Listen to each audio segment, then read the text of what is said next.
উম আসসালামু আলাইকুম। বন্ধুরা আমরা আমাদের নির্দিষ্ট সময় অনুযায়ী আমরা কেমন বাংলাদেশ চাই এর ৪র্থ পর্বে উপস্থিত হয়েছি। আমাদের অতিথি আছেন ডক্টর মনিরুল ইসলাম চয়ন। আসসালামু আলাইকুম। চয়ন ভাই কেমন আছেন? জি আছি। আমাদের অনুষ্ঠানে সময় দেওয়ার জন্য আপনাকে আন্তরিক অভিনন্দন ও শুভেচ্ছা। আ বা আ চয়ন ভাই যেটা আমরা আ আপ আ কথা বলতে চাচ্ছিলাম যে বিষয়টা নিয়ে, আপনি নিজেও একজন চিকিৎসক।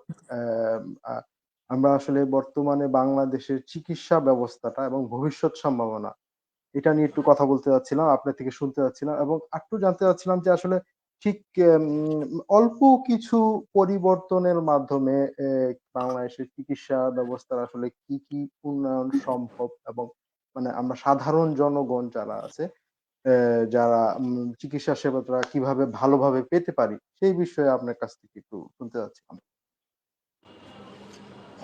ধন্যবাদ স্নিগ্ধ। আপনাকে জি, এবং আপনার মাধ্যমে আমাদের চ্যানেলে যারা সংযুক্ত আছেন সবাইকে। জি, তো আপনি যে বর্তমানে চিকিৎসা ব্যবস্থার কথা বলছেন, তো সেটার আগে আমি একটু বাংলাদেশের চিকিৎসা ব্যবস্থার একদম প্রারম্ভ থেকে কি জি, ঘটনা ঘটছে, কাদের কি অবদান একটু শর্ট করে যদি আপনাকে একটু বলি। জি, তো অবশ্যই, অবশ্যই। বাংলাদেশ জন্মের পরপর বাংলাদেশ ৭১ এর পর থেকে ৭২ সাল, ৭৩ সাল, ৭৪ এ তো আসলে একটা ভয়াবহ দুর্ভিক্ষ চলছিল। তো জি, ৭৫ এ রাজনৈতিক অস্থিরতা। বাংলাদেশের চিকিৎসা ব্যবস্থার যে ফাউন্ডেশন এবং স্ট্রাকচার ডেভেলপ হয়েছিল, সেটা কিন্তু শহীদ প্রেসিডেন্ট জিয়াউর রহমানের হাত ধরেই। হুম? জি, আপনারা জানেন এই যখন জিয়াউর রহমান রাষ্ট্র ক্ষমতায় আসলেন, তখন মানে আমাদের স্বাস্থ্য ব্যবস্থার যে হাল ছিল, অ ডায়রিয়া, কলেরা একদিকে মহামারীর মতো ছিল, গুটি বসন্ত ছিল। আ আমাদের ছোট, ছোট বাচ্চারা অপুষ্টিতে ভুগছিল এবং জনসংখ্যা রোধের কোনো মানে ফ্যামিলি প্ল্যানিং এর কোনো ওয়েল অর্গানাইজড ফর্ম ছিল না। আপনারা জানেন যে শহীদ প্রেসিডেন্ট জিয়াউর রহমান বিভিন্ন কর্মসূচি হাতে নিয়েছিলেন। সেই কর্মসূচিগুলোর মধ্যে ছিল যেমন বিশ্ব স্বাস্থ্য সংস্থার সাথে সমন্বয় করে ফ্যামিলি প্ল্যানিং, শিশু, মাতৃ স্বাস্থ্য ডেভেলপমেন্টের ব্যাপারে যেসব কর্মসূচি গ্রহণ করেছিল, তার মাধ্যমে দেশের মানুষ এবং শিক্ষা ব্যবস্থা একটা মানে আমাদের স্বাস্থ্য ব্যবস্থায়, শিক্ষা ব্যবস্থায় একটা স্বস্তি এসেছিল। জি, আপনারা জানেন ১৯৭৯ সালে মানে এই ডায়রিয়া, কলেরা মহামারী রোধ হয়েছিল এবং বাংলাদেশে আইসিডিডিআরবি প্রতিষ্ঠা হয়েছিল শহীদ প্রেসিডেন্ট জিয়াউর রহমানের হাত ধরে। প্লাস হচ্ছে যে আমাদের যে ৬টা মারাত্মক রোগ, এই রোগের জন্য যে টিকাগুলা, এই টিকাগুলা কিন্তু এক আ শহীদ প্রেসিডেন্ট জিয়াউর রহমান বাংলাদেশে ১ম চালু করেছিলেন। এবং আ বিশ্ব স্বাস্থ্য সংস্থার সাথে সমন্বয় করেই এগুলা করেছিলেন।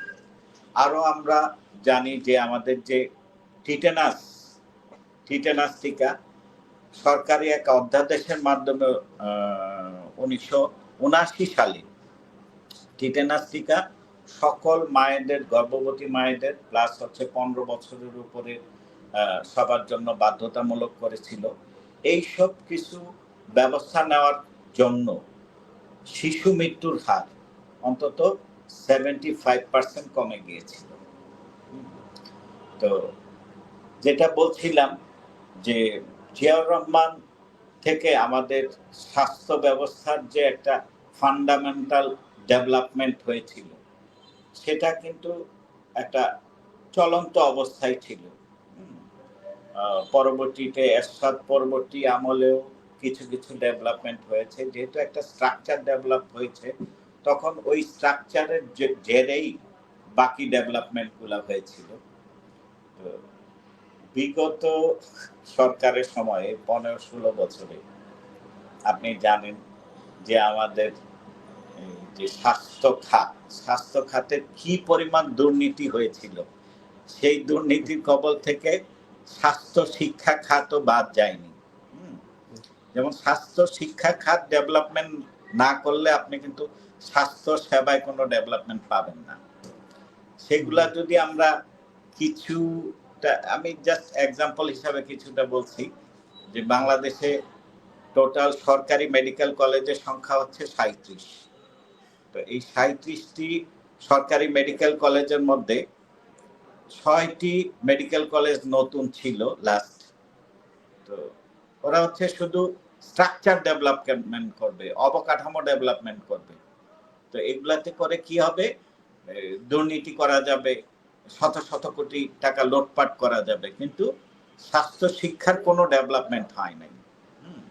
লাস্ট মার্চ মাসে ইন্ডিপেন্ডেন্ট টেলিভিশনের একটা রিপোর্ট যদি আমি একটু বলি আপনাদেরকে, সেটা হচ্ছে Chandpur medical college, Magura medical college, Netrokona medical college, Naogaon medical college, Nilphamari medical college, Habiganj medical college, এগুলো প্রতিষ্ঠা হয়েছে, স্টুডেন্ট ভর্তি হয়েছে, কিন্তু কয়েকটা হাল যদি আমি বলি, সেটা হচ্ছে এমনও আছে মেডিকেল কলেজ চালু হয়েছে কিন্তু স্টুডেন্টও ভর্তি হয়েছে, জমি অধিগ্রহণ চলছে কাজ।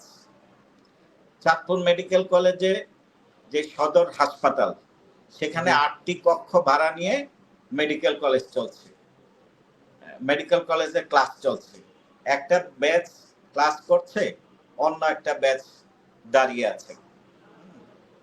তো কোনোটাতে রেজিস্ট্রার নাই, সাব রেজিস্ট্রার নাই, পর্যাপ্ত শিক্ষক নাই। তো এই ছিল দুর্নীতির খুবই একটা বেহাল দশা। বেহাল দশার মধ্যে আরো আপনারা জানেন যে বিগত সরকারের সময় যে কোভিড মহামারী আসলো, কোভিড মহামারীতে যে কোভিড টেস্টের দুর্নীতি, কোভিড মাস্ক কেনাকাটায় দুর্নীতি, আরো অনেক দুর্নীতি, এরকম সব কিছুর ফলে একটা খুবই বঙ্গুর স্বাস্থ্য সেবা নিয়ে আমরা এগোচ্ছি। এই লাস্ট যে আমাদের ইন্টারিম গভর্নমেন্ট আসলো, এটা যে আমাদের যে মাননীয় স্বাস্থ্য উপদেষ্টা, উনিও আসলে এই ব্যাপারটাকে খুব ভালোভাবে হ্যান্ডেল করতে পারে নাই বা পারছে না। যেমন উনি কিন্তু বেশিরভাগ সময় বিদেশে যাচ্ছেন, বিদেশেই কাটাচ্ছেন। আমাদের যে স্বাস্থ্য খাতের বিগত সরকারের যে একটা দুর্নীতি এবং ভঙ্গুর অবস্থা, এটা থেকে যে সংস্কার করা, আমরা কিভাবে এটাকে ওভারকাম করে সামনের দিকে স্বাস্থ্য ব্যবস্থাটাকে আগাতে পারি, সেই ব্যাপারে আসলে কিন্তু পদক্ষেপ নাই।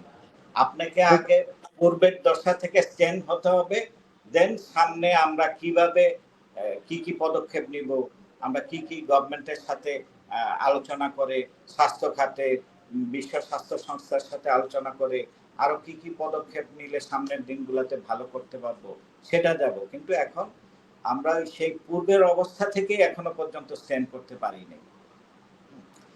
এই সব কিছুর জন্য আমি একটু কথাটা বললে বলবেন যে অনেক কিছু পলিটিক্যালাইজ হয়ে যাচ্ছে। সবকিছুর জন্য আসলে একটা নির্বাচিত সরকার এবং নির্বাচিত প্রতিনিধি দরকার, খুব দরকার। জি, অবশ্যই। ডক্টর চয়ন, ছোট্ট করে যদি বলতেন আসলে মানে আমাদের আমরা সাধারণ মানুষের যে চিকিৎসা ব্যবস্থার জন্য আসলে যাদের কাছে অর্থকড়ি আছে তারা সহজে হয়তো বিভিন্ন প্রাইভেট সেক্টরে গিয়ে চিকিৎসাটা পায়, বিদেশে যেতে পারে। ইভেন আমরা আগেও দেখেছি, এখনো দেখছি তারা আমাদের পলিটিক্যাল লিডার যারা আছেন বা রাজনীতির সাথে জড়িত বা একটু মানে সচ্ছল যারা আছেন তারা বেশিরভাগই বাংলাদেশের চিকিৎসাটা না করে বিদেশে, যেটা আগে কিছুদিন মানে যদি 5ই আগস্টের পরে এখন ইন্ডিয়া যাওয়া হচ্ছে না, কিন্তু তার আগে হরহামেশাই মানুষ আমাদের পার্শ্ববর্তী দেশে ইন্ডিয়াতে চলে যেত। এখন হয়তো চায়নাতে যাচ্ছে, থাইল্যান্ড, ব্যাংকক, যাদের কাছে ওই পরিমাণ অর্থটা আছে খরচ করার মতো। মূলত কারণটা কি? তাদের কি আসলে বাংলাদেশের চিকিৎসক যারা আছেন তাদের উপর ভরসা নাই? না এটা আসলে একটা ফ্যাসিনেশন এর উপরে নির্ভর করে? কারণ সরকারের নীতি নির্ধারক যারা আছেন, যারা এই স্বাস্থ্য খাতকে তুলে ধরবেন, তারাও কি মানে চিকিৎসা খাতের উপরে বিশ্বাসটা রাখতে পারছেন না, না চিকিৎসকদের উপর বিশ্বাস করছেন না? মূলত কারণটা কি? মানে কি কারণ হয়ে দাঁড়ায় আরকি তাদের এইভাবে বিদেশে চিকিৎসার জন্য? কোন দিন আমরা দেখব যে আমাদের সবাই বাংলাদেশী চিকিৎসা নিচ্ছে, মানে কেউ বিদেশে গিয়ে চিকিৎসা নিচ্ছে না। আ আমার জানা মতে, ব্যক্তিগত জানা মতে বাংলাদেশে অনেক ভালো, ভালো চিকিৎসক আছে। গুটি কয়েক হয়তো থাকতেই পারে, মানুষ যেহেতু আমরা, অনেকের নামে অনেক দুর্নাম থাকতেই পারে। কিন্তু অনেক ভালো, ভালো চিকিৎসক আছে আমাদের, যেগুলো আমাদের অ্যাসেট। অ্যা এটা কেন কোন সরকার কাজে লাগায় না বা ভবিষ্যতে লাগাবে কিনা আপনি কি মনে করছেন? আচ্ছা, এখানে প্রথমত যেটা আছে হচ্ছে পারস্পরিক যে আস্থা, এই জি, আস্থার অনেক ঘাটতি আছে। হুম? প্লাস হচ্ছে দ্বিতীয়ত যে কথাটায় আসতেছি সেটা হচ্ছে অ্যা একটা লেভেল অফ ট্রিটমেন্ট। হুম? তো আমাদের সরকারি বলেন, বেসরকারি বলেন, চিকিৎসা ব্যবস্থার মানে সবাই সব লেভেলে কিন্তু চিকিৎসা নিতে পারে। হুম? তো এটার জন্য তার সদিচ্ছা হলেই হয়। কিন্তু জি, চিকিৎসা ব্যবস্থার যে একটা রেফারাল সিস্টেম থাকবে, হুম? জি, রেফারাল সিস্টেমটা বলতে বোঝাচ্ছি যে একজন আ রোগী ইচ্ছা করলে যেকোনো প্রফেসরের কাছে সরাসরি যায়া দেখাইতে পারে। সেগুলা কিন্তু আসলে ঠিক না। সে আগে একটা জুনিয়র কনসালটেন্ট বা মেডিকেল অফিসার দেখাবে। অবশ্যই। সে স্টেপ বাই যদি স্টেপ যেটাকে। হ্যাঁ, স্টেপ বাই স্টেপ মানে রেফারাল সিস্টেম যেটা বলছি। জি, জি, সে যদি মনে করে যে না এটা একটু সিনিয়র কাউকে কনসাল্ট করা উচিত, দেন ওই সিনিয়র দেখবে। তো বাংলাদেশে আমাদের হয় কি যে আমার একটা সমস্যা হয়েছে, নিউরোলজি প্রবলেম হয়েছে। নিউরোলজি বাংলাদেশের সবচেয়ে ভালো কে? তাকে আগে যায়া দেখাইতে হবে। তো আচ্ছা, সবাই যায়া হুমড়ি খায় তার কাছে পড়ে। তো সেই ক্ষেত্রে উনিও খুবই এক্সহস্টেড থাকছেন, অনেক পেশেন্ট দেখতেছেন। আর যে বলতেছেন যে আমাদের বড়লোক শ্রেণী বা বড়লোক ক্যাটেগরি, তো জি, তারাও মনে করতেছে তো সবাই আর চিকিৎসা উনি করতেছে, সব দেখতেছে। উনিও প্রপার কাউন্সেলিং এর সময় পাচ্ছেন না। ঠিক আছে, আমি তো স্পেশাল, আমার টাকা আছে। আমি একটু দেশের বাইরে যাই, যায়া ওখানে দেখায় আসি। তো ওখানকার ডক্টরদের যেটা হচ্ছে ওরা কিন্তু লিমিটেড পেশেন্ট দেখছে। হুম? জি, একটা প্রতিষ্ঠানে যাচ্ছে খুব লিমিটেড পেশেন্ট দেখছে। তারা ওই পেশেন্টের রোগ রিলেটেড যা, যা প্রবলেম, যেমন একটা পেশেন্ট হার্টের পেশেন্ট। তা হার্টের জন্য তার কি, কি ডায়েটিং করা উচিত, ওই ডায়েটের আ আ কনসালটেন্টের কাছে যাচ্ছেন। উনি একটা ডায়েট চার্ট দিয়ে দিচ্ছেন। হ্যাঁ? তো ও কাউন্সেলিংটা প্রপার পাচ্ছে, রোগ সম্পর্কে জানতে পারছে, প্রশ্ন করতে পারছে। বাংলাদেশে ওই যে ওভার ক্রাউডেড পেশেন্টদের জন্য আসলে ওই কাউন্সেলিংটা পায় না। যার হুম, কারণে আস্থা অনাস্থার ব্যাপার তৈরি হয়। এজন্য হয়তো যাচ্ছে। আমরা ভবিষ্যতে যদি আমাদের রেফারেল সিস্টেম গুলাকে স্ট্রং করতে পারি, আরো ও সরকারি পর্যায়ে অনেক সুপার স্পেশালাইজড হসপিটাল প্রতিষ্ঠা করতে পারি। জি, রেফারেল সিস্টেম গুলা ঠিকভাবে ম্যানেজ করতে পারি। ইনশাআল্লাহ আমাদের দেশেও সব সবাই এখানেই ট্রিটমেন্ট নিবে। বিদেশে জি। আর যাবে না। জি, আমাদের একটা মানে চিকিৎসা ব্যবস্থা সম্বন্ধে যে এটা অবশ্যই আমাদের সাধারণ জনগণেরও, আমি এটা নিজে চোখে দেখেছি। আমি একদিন আমার এক বন্ধুর চেম্বারে বসেছিলাম কোন এক কারণে। তো এই মুহূর্তে একজন রোগী এসেছিল। তো সম্ভবত একটা ছোট বাচ্চার সুন্নতে খাতনার ছিল আরকি। তো ছোট হালকা ইনফেকশন হয়েছিল সম্ভবত। তো এজন্য আ আমার বন্ধু তাকে আ আ রোগীর মাকে একটা ছোট ক্রিম প্রেসক্রাইব করে দেয়। কিন্তু আ বা মহিলার কথা ছিল যে উনার এলাকার এক ফার্মেসি থেকে, যেখানে ওষুধ বিক্রি করা হয়, ওইখানে একজন বলেছে যে এটার জন্য অ্যান্টিবায়োটিক খাইতে হবে না, অলরেডি অ্যান্টিবায়োটিক দিয়েছে। তো তার মানে কথা শুনে মনে হচ্ছিল তারা ওই যে ফার্মেসির যে লোকটা বলেছে যে অ্যান্টিবায়োটিক খেতে হবে, ওইটার উপর বিশ্বাসটা বেশি। ডাক্তার যে বলতেছে না অ্যান্টিবায়োটিকটা খেতে হবে না, ক্রিমটা দিলেই ভালো হয়ে যাবে, সেটা বিশ্বাস করতে পারছিল না। কিন্তু আমাদের এইটাও একটা মনে হয় সামাজিক একটা সমস্যা আছে যে আমরা খুব সহজে ওষুধ পেয়ে যাই আমাদের নিজের মতন করে। আমরা অনেক সময় মনে করি যে নরমাল একটা ওষুধে হয়তো ডাক্তার প্যারাসিটামল লিখে দিল, এটার জন্য হয়তো ডাক্তারটাই ভালো না। কারণ আমার শরীরটা খারাপ লাগতেছে, আমি হয়তো বড় কিছু ওষুধ না দিলে আমরা হয়তো ডাক্তারকেও বিশ্বাস করি না। এই ধরনের সমস্যাও মনে হয় আমাদের সমাজে একটু প্রচলিত আছে জিনিসগুলো। অনেক অনেক ব্যাপক হারে। আমি যদি আপনাকে একটু বলি যে মানে কেউ একটা বিজনেসে লস খেয়েছে, তো বাসার সামনে আসলো, আইসা একটা ফার্মেসি খুলে সে নিজেই ডাক্তার হয়ে যায় আরকি। তো এই যত্রতত্র ডাক্তার এবং যত্রতত্র ফার্মেসি দিয়ে ওষুধ দেওয়া, এগুলা আমাদের একটা সামাজিক অনেক বড় বাধা জি, আমাদের এটা কি চিকিৎসা কোনোভাবে কি সাইন্স। এটা কি কোনোভাবে অর্গানাইজ করা যায় কিনা? অথবা এই ধরনের আমরা যেমন দেশের বাইরে থাকি আমরা আসলে ডাক্তারের প্রেসক্রিপশন ছাড়া কোনো ওষুধই কিনতে পারি না। চিন্তাই করা যায় না। সেটা কি বাংলাদেশে এই ধরনের সিস্টেমটা কি মানে করার জন্য বাধাগুলি কি আপনি কি মনে করেন? না, অবশ্যই এটা তো একটা সিস্টেম আছে, কিন্তু সিস্টেমের প্রয়োগ নাই। যেমন আপনি একটা ফার্মেসি দিতে হলে আপনাকে প্রপার লাইসেন্স লাগবে এবং ফার্মেসির ম্যান হিসাবে আপনি ড্রাগিস্ট হিসাবে আপনার ট্রেনিং লাগবে। আর তারপরও দ্বিতীয় যেই ব্যাপারটা রয়ে যায় সেটা হচ্ছে আমাদের আ মানুষের মধ্যে, সাধারণ জনগণের মধ্যে সচেতনতা নাই, শিক্ষিতের হার নাই।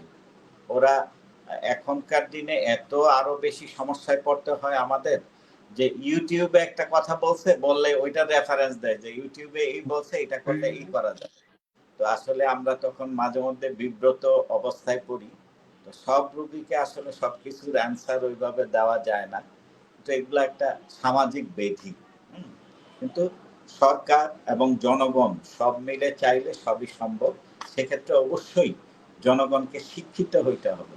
এখন শিক্ষার হারের যে অবস্থা, শিক্ষিতের হার দিন দিন কমছে। খুবই খারাপ অবস্থা সমাজে।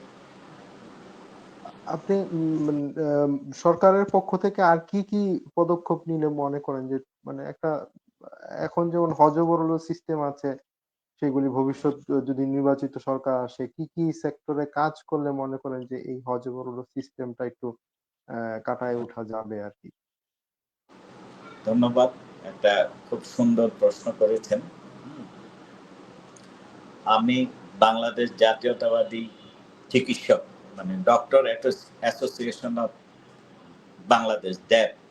ড্যাব জি, কেন্দ্রীয় কমিটির প্রিভিয়াস কমিটির সহ সাংগঠনিক সম্পাদক ছিলাম।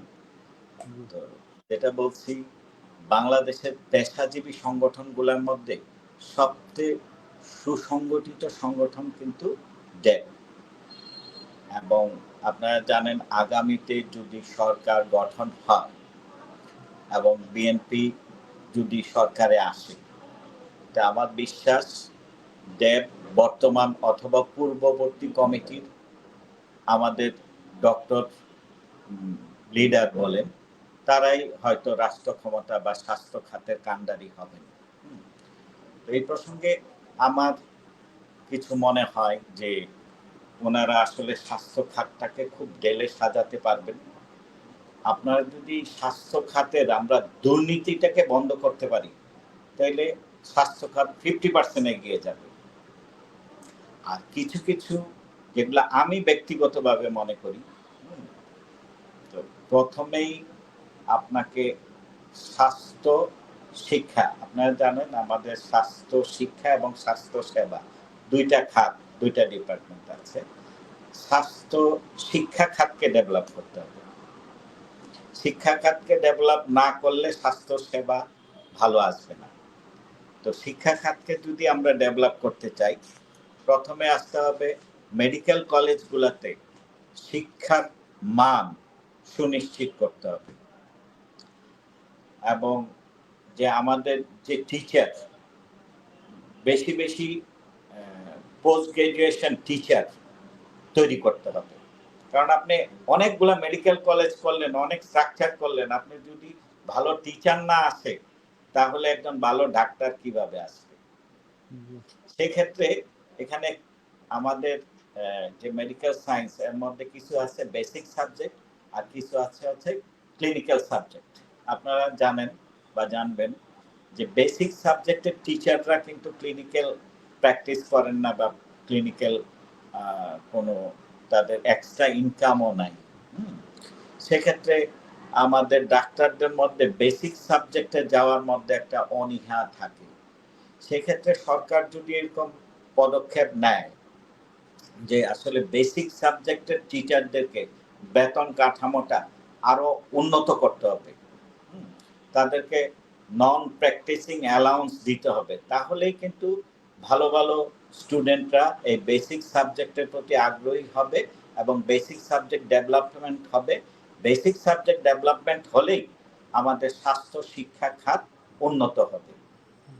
সেক্ষেত্রে আরেকটি কথা বলছি, সেটা হচ্ছে বিগত এই 15-16 বছর অনেক মেধাবী, অনেক যোগ্য টিচার ছিল, কিন্তু তারা তাদের মতাদর্শী না হওয়াতে তাদেরকে মানে পদায়ন বঞ্চিত করে রেখেছে। সেই ক্ষেত্রে সঠিক এবং সুস্থ পদায়ন হতে হবে, তাহলেই বেসিক সাবজেক্টে অনেক ডেভেলপমেন্ট হবে। আর যদি ক্লিনিক্যাল সাইডের দিকে আমি বলি, স্বাস্থ্য সেবা খাত, সেই স্বাস্থ্য সেবা খাতে দিকে আমি কয়েকটা পয়েন্ট বলছি, বেশি লম্বা করছি না, কিন্তু কয়েকটা বলছি। সেটা হচ্ছে, প্রথমে আমি ডক্টর, আমি গভর্নমেন্ট চাকরি করি, আমাকে প্রথমে যে আমি পেশেন্টকে সেবা দিব এই মনোভাব নিশ্চিত থাকলে আমি সরকারি চাকরি করব, আদারওয়াইজ দরকার নেই। তো সরকারি চাকরির ক্ষেত্রে সরকারি চাকরিজীবীদের অবশ্যই সেবার মন মানসিকতা নিয়ে কাজ করতে হবে, এটা সুনিশ্চিত করতে হবে। সুনিশ্চিত কখন হবে? এখানে কিছু ফ্যাক্টর থাকে, যে তার যে কাজের পরিবেশ, একটা ডাক্তারের কাজের পরিবেশ, অবশ্যই কাজের পরিবেশের নিরাপত্তা দিতে হবে। এখানে আজকাল দেখেন যে একটা কিছু ঘটনা ঘটলে খুব মবের সৃষ্টি হয়ে যায়, ডাক্তারদের উপর হামলা হচ্ছে, এই হচ্ছে।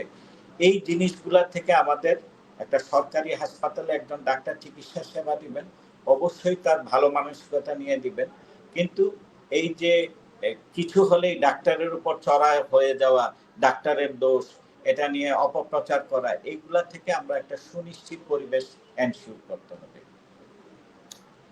দ্বিতীয়ত যেটা হচ্ছে যে আমরা অনেক পেশেন্ট দেখে থাকি আউটডোরে, আমাকে আজকে মানে 150 টিকেট হয়েছে, 150 পেশেন্ট দেখতে হবে, এই যে ওভার পেশেন্টের লোড, সেটা কমাইতে হবে ডাক্তারের উপর। ডাক্তারকে একটা নির্দিষ্ট অ্যামাউন্ট পেশেন্ট দেখবে আউটডোরে, তাহলে সে কি হবে, অল্প পেশেন্ট দেখতেছে, সে তার রোগ, একটা কোনো অপারেশনের রোগী, সেটা নিয়ে প্রপার কাউন্সিলিং করতে পারবে।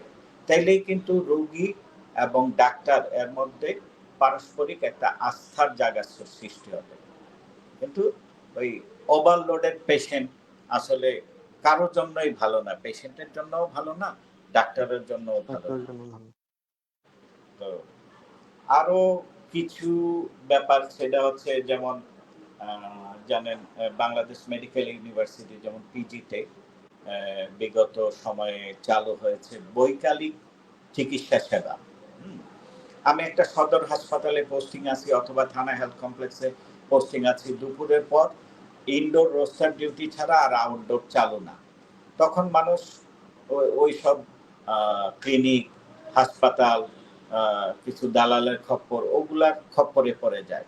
আমরা যদি মনে করি যে সরকারি হাসপাতালগুলোতে বিকালবেলাও চিকিৎসা দেওয়া হবে, সেই ক্ষেত্রে বিকালবেলা যেই ডক্টর ট্রিটমেন্ট দিবেন, সে তার ভিজিটের কিছু অংশ সে ব্যক্তিগতভাবে পাবে, আর কিছু অংশ সরকারি ফান্ডে যাবে। সেক্ষেত্রে অপারেশনগুলোর ক্ষেত্রেও আমরা বৈকালিক অপারেশন সবকিছু চালু করতে পারি। তো এই ধরনের কিছু পদক্ষেপ যদি নেওয়া যায়, ইনশাল্লাহ স্বাস্থ্য খাতের অবশ্যই আমূল পরিবর্তন হবে। ও আরেকটি কথা যেটা আমি ভুলে গিয়েছিলাম, তো এটা জাস্ট আমার ভিউ আর কি, যেমন আমরা কোন একটা চিকিৎসার ব্যাপারে একটা টিকেট কাটলো, যে একটা পেশেন্ট বৈকালিক স্বাস্থ্য সেবায় দেখাবে, 200 টাকার টিকিট থাকলো, 300 টাকার টিকিট থাকলো, 400 টাকার টিকিট থাকলো। তো 200 টাকা দিয়ে সে একটা জুনিয়র কনসালটেন্ট দেখালো, সে যদি মনে করে আমি 300 টাকার টিকিট কাটবো, ঠিক আছে, আমি একজন অ্যাসিস্ট্যান্ট প্রফেসর দেখালাম, 400 টাকার টিকিট দিয়ে সে একজন প্রফেসরকে দেখাবে। তো এই সব করলে কিন্তু ওই যে বেসরকারি খাতের যে কিছু দালাল বা দুর্নীতির যে দৌরাত্ম্যটা আছে, এগুলা কিন্তু মানে কমে আসবে, ওগুলার কোনো পেশেন্টই পাবে না। তো জি, আসলে এরকম কিছু সুদূর প্রসারী পদক্ষেপ নিলে অবশ্যই স্বাস্থ্য খাত আমাদের খুবই উন্নত হবে এবং আপনারা দেখেন মালয়েশিয়া, থাইল্যান্ড, ইন্দোনেশিয়ার যেই সব কিছু পদক্ষেপ নিয়েছে এগুলোকেও যদি ফলো করি অবশ্যই স্বাস্থ্য খাত আমাদের তাদের মতো উন্নত হবে। জি, আমরাও আশা করি এটা। কারণ আ সরকারের যারা কর্তা ব্যক্তিরা তারা তো হরহামেশাই দেশের বাইরে যান। তাদের চিকিৎসা ব্যবস্থাটাও দেখেন। আশা করি যে তারা মানে বাংলাদেশেও এটার ইমপ্লিমেন্ট করার আ চেষ্টা করবেন। যাতে সাধারণ জনগণের জন্য সহজ হয় চিকিৎসা ব্যবস্থাগুলি। সহজে চিকিৎসা পেতে পারে সাধারণ জনগণ। কারণ স্বাধীনতার পর থেকে আসলে মানে চিকিৎসা তো আমাদের একটা মৌলিক চাহিদার একটা অংশ। হ্যাঁ, সবসময় অ্যা এটার এটা এমন একটা সেক্টর যেটা আসলে অ্যা অনেকে এভাবে যদিও আমরা মুসলমান হয়ে বলতে পারি না। চিকিৎসকটা তো মানে আল্লাহ মানে উসিলা একটা আমাদের জীবন বাঁচানোর ক্ষেত্রে সেই ক্ষেত্রে তো আশা করি আগামী যে সরকার আসবে তার দ্বারা চিকিৎসা ব্যবস্থার একটা আমূল পরিবর্তন হবে এবং চিকিৎসকরা ও ভালো সার্ভিস দিবেন ইনশাআল্লাহ। আর কিছু কি আ ডক্টর জন আপনি কিছু মনে করেন যে আর কিছু এড করলে ভালো হবে এই বিষয়ে? আপনার ধারণা মতে, আপনার মতামত অনুযায়ী? আসলে আমাদের যেই পরিমাণ জনগণ তার তুলনায় পর্যাপ্ত হসপিটাল খুব অপ্রতুল। সেক্ষেত্রে হসপিটাল সংখ্যা, বেড সংখ্যা সেগুলা বাড়াতে হবে। প্লাস হচ্ছে আধুনিকায়নের কোনো বিকল্প নাই। হুম? আধুনিকায়ন উপজেলা স্বাস্থ্য অবশ্যই করতে হবে। কমপ্লেক্স গুলিতে যদি সার্ভিস আরো বাড়ানো যায়, হুম, হুম। হ্যাঁ, প্রত্যেকটা উপজেলায় অবশ্যই। জি, তাদের যে আধুনিক করা যায় মানে তাহলে হয়তো সরকারি আ সদর যে জেলা সদরের হাসপাতালটা এটাতে হয়তো একটু চাপ কম পড়বে। আবার জেলা সদরের হাসপাতালগুলিতে যদি একটু আধুনিকায়ন করা যায় হয়তোবা নাইলে দেখা যায় যে একটা ছোট্ট উপজেলা থেকেও অনেক দূর-দূরান্ত থেকেও সবাইকে আসলে রাজধানীমুখী বা ঢাকামুখী হইতে হয়। সেটাকে যদি কমায় আনা যায় হয়তো তো এতে করে দেখা যাচ্ছে অনেক জীবনও বাঁচবে, অনেক সময়ও আ বাঁচবে। এবং আশা করি চিকিৎসকদের ভালো একটা ইনটেনসিভ এর কথাও যেটা বললেন যে ইনসেনটিভটা যদি ওভাবে ফিক্স করা যায় যাতে তারা প্রাইভেট মুখী না হয়ে সরকারি যে সার্ভিস আছে এটাতে আরো ভালো সেবা দিতে পারেন। সেটাই। সরকারি সেবা দেবে, কিন্তু সরকারি সেবাগুলারও অনেক ক্ষেত্রে অনেক অল্প টাকা। আমি মনে করি ৳২০ টিকেট, ৳৩০ টিকেট এটা কোনো টাকাই না। সেক্ষেত্রে জি, সরকারি ইয়েতে যে সার্ভিস ভালো করব, আমরা টাকা একটু বাড়াবো। বারো সেটা করলে তো কারো কোনো আপত্তি নাই। আমার জি। ৳১০০ একটা টিকেট অংশ করতে একটা অংশ ৳৫০ টিকেট জি সরকারের কাছেও যাবে, একটা অংশ তার কাছেও থাকবে। হুম, হুম। সেটা আরেকটা যেটা বললেন যে আপনার যে উপজেলা এবং জেলা লেভেলে যে রোগীর চাপ কমানো, এ ব্যাপারে একটু একটা কথা বলছিলাম। সেটা হচ্ছে আমি আগেও বলেছি যে আস্থা এবং কর্মপরিবেশ।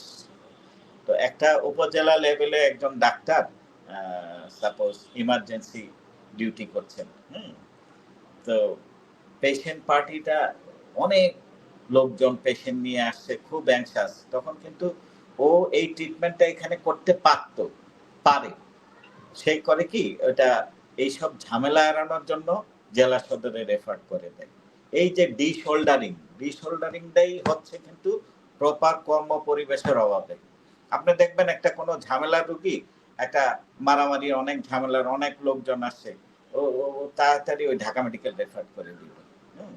তো এইটাও কিন্তু একটা বড় সমস্যা। বড় হুম? সমস্যা। বড় সমস্যা। তো পরিশেষে আমি যেটা বলতে চাই আমাদের দলীয় ভারপ্রাপ্ত চেয়ারম্যান সাহেব আ জনাব তারেক রহমান। উনি দীর্ঘদিন লন্ডনে আছেন, হ্যাঁ? লন্ডনের অনেক যে সামাজিক অবস্থা, চিকিৎসা ব্যবস্থা সব উনি মোটামুটি দেখেছেন। সব মিলিয়ে উনি যে রাষ্ট্র মেরামতের যে ৩১ দফা দিয়েছেন, তার মধ্যে কিন্তু ২৬ নাম্বারে এই স্বাস্থ্য খাত নিয়ে অনেক কিছু লিখেছেন যে সর্বজনীন স্বাস্থ্যসেবা, সর্বজনীন চিকিৎসা এগুলা নিয়ে বলেছেন।